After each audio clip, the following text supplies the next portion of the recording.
So for those that have followed my channel on a regular basis, you probably realise that I'm heavily into ornamental grasses. And I just thought I'd do this little video for you and show you some of my favourite ones. Just a small handful, because a lot of the grasses are not out in flower now. They've either gone past or are not yet out. But we'll give those ones a brief mention as well. Now, I've made lots of mistakes as we've gone along, and I've bought grasses that have been absolutely rubbish in the garden. And the books claim that they're pretty good. Maybe I've got in the wrong location or whatever. But anyway, I've had grasses that I've not been happy with. Now, this one here is at the top of my list for favourites. This one is called Calamagrostis acutiflora Karl Foerster. Now, Calamagrostis is quite a big family of plants or grasses, but this kind of tops a lot of them, with only one other one that comes close to this, and I shall show you that a little bit later on, so bear with me. Now, this one is a sterile hybrid produced by two known parents, and so it produces this wonderful tall grass, and a lot of garden designers absolutely love this one, and you can see why when you see it. It's a standalone plant, or it can be planted en masse, and I've got it planted en masse here, and I love it. And this is a 2-year-old border. Now, we've got a little bit of wind blowing at the minute, and you can see this kind of look what we've got at the moment. Now, we're in July, so this is its July display. It has 2 or 3 sort of seasons of interest, really, as it's flowering. The initial season starts off with just plain green grass growing out, but quite early on in the year. And then it produces these lovely flowers that start off tightly knitted with the kind of purple hues to them, and then it opens up quite widely. Now, as it happens, one's decided it's going to open up a bit later on than usual, so we can give you a little demonstration of that particular part of it. So you can see these ones here, these ones are open more suffuse. Now, they haven't got enough of the purple tone that they would normally have. And I suspect this is just because this one's opening up late in the year and it's still a small plant. Now, I've got lots of Calamagrostis in here, as you can see. So the show together is absolutely fantastic. Now, as I said, it goes through different phases. And then the final phase that it'll go through is like the blonde one here, or the straw-coloured one.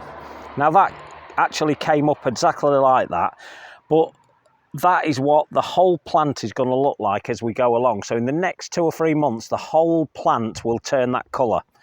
And then it'll sit like that for the rest of autumn into winter. And by the end of February next year, I will have to chop this whole section down, because if I don't, it will already be growing at the base and I will spoil next season's growth. So it's an hard decision to take, but you must take it. So just go for it and chop them back. So that's Calamagrostis acutiflora Karl Foerster. Now, another grass that I would recommend highly for you to get for your collection is this one here, and this is a Deschampsia.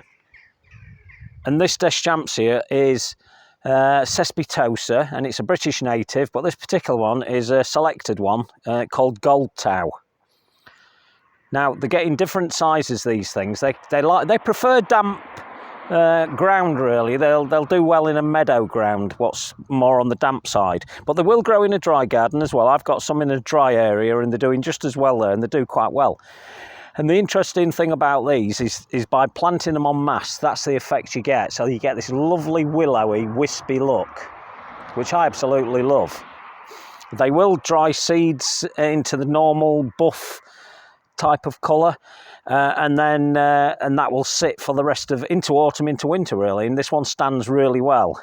He's one of my favourites. There's lots of Deschampsias out there, but this probably rates at the top of mine. Now, we'll briefly mention another Calamagrostis here, which is this one here. And this one's called Calamagrostis Waldenbuch. Now, you can see the difference between Karl Foerster and Waldenbuch just there. So you can see it's smaller.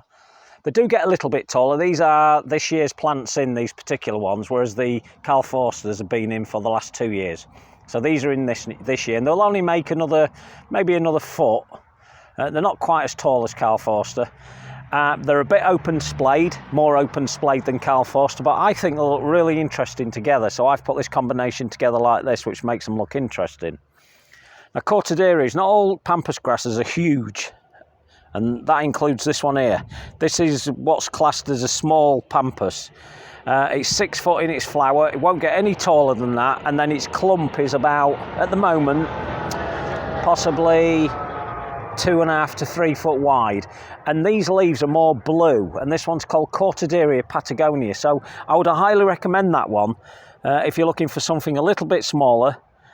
That's a good one. Also, while we're on the subject of pampas, go for one called Cortaderia pumila. That's another small pampas grass that will get no taller than that, and is very floriferous. Now, this one hasn't got too many flowers this year. It's got 7, produced 7 for me this year. And I'm hoping to take all of those and grow them as seeds, and we'll grow them on as little seedlings, and hopefully they'll do well. But as with all grasses, you can also split the clump itself and produce new plants. Now, we've got some Miscanthus here. This one's called Yakushimensis. It's actually Yakajima, or Yakushima, and it's another small type of grass. It's about to flower.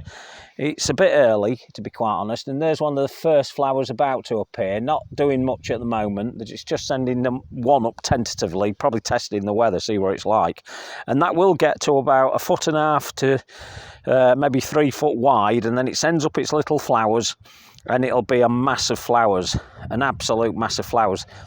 Now, you won't find Yakushimensis. Yakushimensis is an old name for it, and I've decided to keep that name because I quite like it. It's quite nice. It rolls off the tongue lovely. Yakushimensis, so I like that. So I'll leave it as what it's called. Now, I'm not going to go too much into Miscanthus. We'll do another video later on of those, because at the moment this is pretty much all they're doing. There's another one, and that's pretty much all they're doing. Not in flower yet, but once coming to flower, it's worth doing a whole video just on Miscanthus. This is a Pennisetum called Red Buttons, and it produces, it's a bit further on now at the moment, but it does produce a more red looking button type seed head, hence the name Red Buttons. And it's pretty floriferous again. It produces lots of seed. This is new in this year again. I've only been in this garden for 2 years, so it's pretty good. Pretty good little plant at the moment. Will become a bit more of a spreader than that, and it will gently spread around a little bit, not too much, but it does become prolific in its seeding. So that's one to just be careful of. But it's definitely worth having into your garden, putting in your garden, definitely. While we're here, we'll just have a quick look at these. I don't just grow grasses, I do grow perennials as well, but I'm not going to show you too much of those on this video. Molinia. Molinia is another absolute cracking grass that you should get. It should be included in your list. If we're going to go into top 5s, then this should be in your top 5. Now, Molinia is the purple moorgrass, and in Britain there's one called windspiel. This particular one, this one's got a bit of damage on it, but we'll throw that away. So it basically produces that kind of seed head. Let's see if we can zoom in on this, if we can. So it kind of gives you some idea. We've got a bit of wind going now. Windspiel means wind play, and that's exactly what it's doing. Now, this isn't very tall at the moment. It produces a lovely clump, and then it will get up to about between 6 and 7 feet. That flower head, it'll go up in the air, and it's very, very interesting because it's sort of, windspiel means dancing, wind dance or wind play. I think, I'm not 100% sure, you may correct me on that, but it's a beauty, and it gets quite tall and does play in the wind. Now, it's dancing a little bit at the moment, but it's nothing to what it's going to become. So that one I would recommend you get, because when it comes to autumn, this goes a butter yellow. Most Molinias go to a butter yellow colour before they finally, all the seed heads just literally, you'll come in one day and all the seed heads would have gone completely. just dropped on the floor. You just collect them up and put them away. Now you will find seedlings from this, and it could be interesting what they produce, because I've got several Molinias in this garden, so I would hope at some point I may find something a little bit special, and that's what I'm always looking for anyway, something different. Now there's subspecies of this. Caerulea is a small growing Molinia. A Caerulea will probably only make up to 3 foot. Whereas the subspecies Arundinacea, which this is, are the taller ones. So if you come across any Molinia that's got the name Arundinacea at the end of it, it will be a tall grass. But it's definitely worth having on your list. So while we're here, we'll look at this one. Now this is another Calamagrostis Karl Foerster, and this is a standalone plant. And you can see the beauty of just this plant standing on its own looks great. And it's blowing in the wind again, playing in the wind, and this is why I like it. And that's the single one standing, and as we look back down the garden, we can see that that's dancing as well, and I just love it. It just reminds me of childhood when I was a kid, and all the cornfields used to sweep. And I lived in pretty much a valley, and on one of the actual fields, we used to have barley, and it used to blow in the wind, and it was like the sea. It's beautiful, and I guess that's why I like this one so much, for that effect. Right, so we get some bigger grasses, and when I say there's no point in doing anything on Miscanthus, there are some good giganteous types that are good at this time of year, but they will not flower. Some of these big Miscanthuses do not flower, do not set seed heads. This is a particularly good one that I'll just briefly mention while we're here. And this one's called Jubilaris, and as you can see from that, it has these lovely striated leaves, and he's definitely worth getting. Now this will make 7 foot by the time it's finished. It's doing well. It's been in here quite a while. We've got some dead stuff going on at the bottom, the dead leaves at the bottom, simply because this year, as we all know, we're having a pretty hot summer, and they do react to that. Now here's another good one. This one's called Chionochloa rubra, and this hails from New Zealand, and it grows on banks on the on sort of hillsides really, and it just naturally spreads itself around. But if planted en masse, I've seen pictures of this planted en masse, and it looks fantastic, and it's a real favourite of mine. It produces these seed heads, which it's doing now. And these seed heads, have they already gone? No, they're all about ready to drop, and I have collected a load of these from last year, and we've got some nice seedlings going from this. Now, not many people really know about Chionochloa rubra, and I don't know why. It's much underused, and it's a fantastic grass. It's a bit like the Carex, the bronze Carexes that we are all more familiar with, the smaller ones. This one will make a 4 foot clump, and that's about 3 foot high at the moment, and it takes on some wonderful tones that really, I know this video is not likely to show. It has olive greens, it has slightly red, buff coloured, straw coloured, all different sorts of coloured leaves, and as winter approaches it takes on some more interesting tones. It is evergreen, doesn't need cutting back, and I love them, but they can take up to 5 years to mature. I mean, I love them that much that in just this bed alone, I've got 2 others. There's one and there's another one. I love them that much, and they're spread all around the garden. Another grass that I would highly recommend for you to get is this one here. It's called Helictotrichon sempervirens, and it's got this spiky look, and it's not really got to maturity yet. It needs about another 2 years to get to real maturity, when it'll probably be double the size of this. It's very spiky. It's a bit like a fescue, a blue fescue that you're more familiar with, but this is far better. And as you probably agree, that's a nice looking plant there. And it's good. This particular variety is called Saphirstrudel. It means fountainous. Personally, I've not seen a lot of difference, but I'll probably see that more. I've had these for years, but I've never managed to get it to maturity. Simply because some years they can fail, because really hot summers, if we get a prolonged summer, it can ruin them a little bit, and they go into an early dormancy. But don't let that put you off, because they're fantastic, and it produces these lovely seed heads. These seed heads are already dropping seeds. Hope to find some in the garden. Not going to collect them and grow them, because I've already done that. I've already got seedlings all over the place. So I won't do too much with that. Now, here's one of the second favourite Calamagrostis that we have. This one's called Emedensis. Now, this particular one was collected wild, and I think it was in South Nepal or something like that, by a chap at Pan Global Plants. Nick, I can't remember his second name, but it's called Nick, and he's a bit of a modern-day plant hunter, I do believe. And he's got a great nursery called Pan Global Plants, further south in England. I've never been to it, I'd love to go, but I bought this particular one off of him, and he collected this wild. And in my opinion, it's probably the best that I've seen. I grow these from seedlings anyway, but he collected this particular variety wild, and that's a really good one. So I can recommend that one. But any Emedensis will be really nice anyway. Going back to the one behind it, that's another Molinia. That's called windsail, means wind sail, and it will get as tall as the post behind it, which is the middle post. On the left there, that is 9 foot, I do believe, the high, that one. And the windsail will get as high as that. So it's a cracking plant. We've got some more Waldenbuch here, and as you can see, I like to dot my grasses all the way around the garden in different areas and different borders.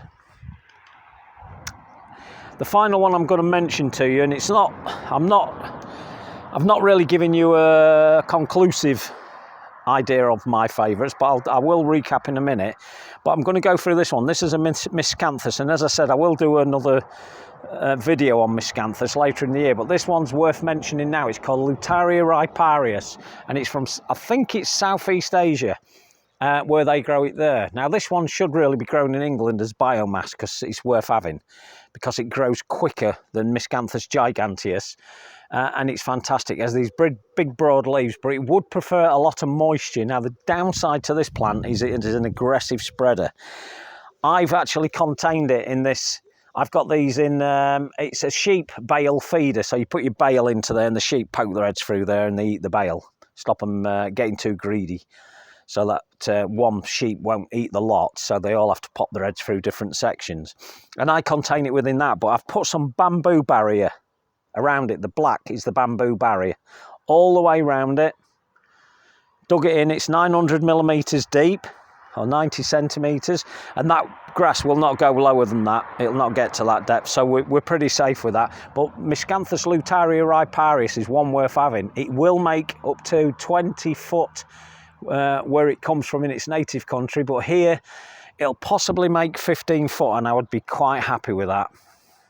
Now, it's been put back in here. I had it in another area last year in a pot, but wanted to put it into the garden. I suggest if you do have it, you put it into a more, a more constrained and warm area where it won't get too many of the harsh winds, or cold more than wind, because it is windproof really, but the cold can finish for it. If it's in an exposed cold area through winter in claggy, horrible soil, it will not like that. It will die away. I've got several of these I took from just simply root cuttings, and it goes like mad. It's one you shouldn't really plant in your garden. In fact, do not plant it in your garden, because it will pop up in your neighbour's 3 doors away without even thinking about it. Now, just before I finish, we'll go through some of the perennials that I like to grow with it. Now, this particular one is called Eupatorium, and it's I believe it's purpureum. Now, I've had this since 2003. I call it Skinny Mini because it's proving to be a bit unique as far as I'm aware in the Eupatorium world. Now, I think they've changed the name Eupatoriums, and I can't think whether it's Euchium or something like that. I can't remember the exact name, but they have changed the name again. The agronomists have decided to well, not agronomists either, the plant people have decided they're going to change its name, and they have changed those. So, but I'm not going to worry about that. I'm going to call it Eupatorium Skinny Mini. That's where I've named it, and I hope to bring that to the market at some point. I grow them with Eleniums, which you can see there. I have Ilotellophiums, Helictrums, which I like to grow with them, and then I plant some of them with the asters. So this is Aster Little Carlo, and again, still a baby plant. Rudbeckia, my favourite is this one, Demii. That's a nice one. And here we go again. This is the Eupatorium again. This is a bigger clump. They're all from the same clump. This is Skinny Mini as well, and this is doing really well at the moment, and that's why I love it. The beauty of that is amazing. So I grow lots of perennials with them, which I won't go into on this video, but we'll do hopefully before too much longer. I'll pop another video up on some of the perennials that I grow, because I do grow quite a range of them, even though grasses are my favourites by a long chalk. So we'll end with another Miscanthus, a condensatus variety called Cabaret. This is a little stunner, and it has this lovely mid-central rib that's really white. It'll become quite a big clump eventually, a 4 to 5 foot wide clump, making 5 foot in height. Rarely flowers, but you have that one just for its clumping ability. So I shall end it on that one, and hopefully you will all buy yourself a few grasses, because they're worth having. I know they don't always get a good press. People don't understand them. People don't know how to plant them. They view them at different times of year when they're at the best, and they can't understand them. And they're not easy if you're not good with grasses. So your favourite one to get is Calamagrostis acutiflora Karl Foerster. Try and get yourself a Molinia. Windspiel I would recommend. Get yourself Chionochloa rubra, another one I'd recommend. A Deschampsia and Gold Tower I would recommend. So if you get those onto your list, you'll have started off with a pretty good amount of good doers. Okay, hope that's helped you in your decisions. Thanks for watching the video, and I hope you check me out on Instagram as well. I've got some lovely pictures on there on my grid. It's a gardenersjourney.1 or up at Grassy Bottom. And maybe you have time to nip across there and have a look at those. Thanks for looking. Ta-da.